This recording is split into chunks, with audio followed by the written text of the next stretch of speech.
Growing up, I was always embarrassed of having albinism. I didn't want to be the different. I mean, obviously, I look very different compared to all my peers, so that was hard.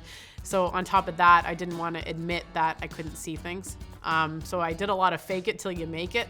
And then, growing up, I played a lot of basketball. And then I learned about goalball at the age of 13. And I didn't really want to, I went and I saw it and I was like, yeah, I'm not doing that. Like, that's throwing a hard ball at me when I can't see. And I'm already, quote unquote, a weirdo because I can't see. So I don't want to be labeled as someone playing this really weird sport.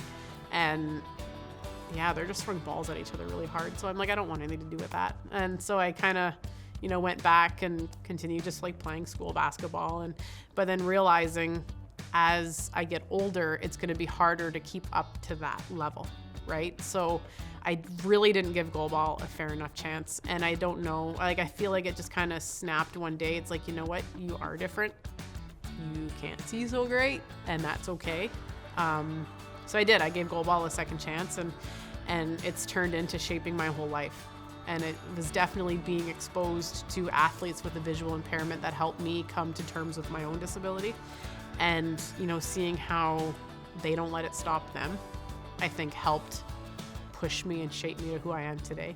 My low vision itinerant teacher was on the board of directors for, I'll call it Parasport PEI. I don't remember what their name is now, it was back then, but he was on the board and with the PEI coach, and he told them about a student that he had who really enjoys sports and has albinism, so a very evident visual impairment, and he kind of connected me with the coach. And then it kind of like, I went to a practice, I said, not a chance.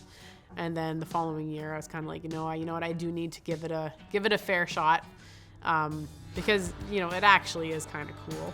But yeah, I'm definitely glad I gave it that second chance. My oldest son is now starting to play goalball. And so just recently he was at a practice and he kind of got hit with the ball a little too hard and it made him cry. And I did get all mama bear, and I was all like, you know what? No, maybe we shouldn't do this. You're going to get hurt. And I'm like, but then he kind of walked it off and we're like, you know what? Get back in there. So it's kind of like, it is going to suck at first seeing your kid get hit with a hard ball. I know from experience now. But it's just one of those things. You got to let them try it. And, they're either going to like it or they're not going to like it. But we can't decide for our kids. We got to let them make the decision.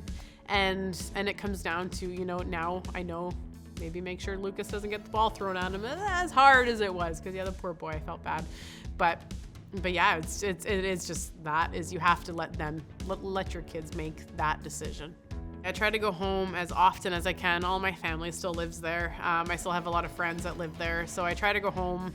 And yeah, like every time in anything that I do, anytime it has hometown, I always put Charlottetown, Prince Edward Island, because that is my home. I will always be an Islander. I always have island pride. As much as I've lived in Ontario for about as long as I've lived in PEI now, PEI is still my home. Yeah, it's really nice. They're so supportive, and every time we go to a major event, I always get the little DMs being like, Amy, can you do an interview here? And I think they're just as excited to have an Islander, a representative from the island, because we're just so small. So to have, to produce top athletes is just so remarkable. But yeah, a lot of the times it's like, okay, like, hey, let's get together, let's do this. And it's kind of like, what, I actually, now that we're going to a major games, I have a media attache. I'm not allowed to be the one setting up all of these, so you have to go through them. But they're like, yeah, but we're just chit-chatting. And I'm like, yeah, I know, but like, so it is so cool to see the support that I still get from the island.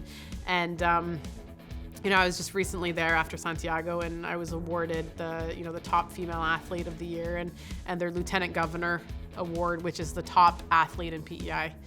So that was pretty remarkable, knowing that we're now having amazing talent come out of the island, and we've seen it with like Heather Moyse and a lot of them. And so to be up there with those athletes and to be recognized with them is also just an incredible moment.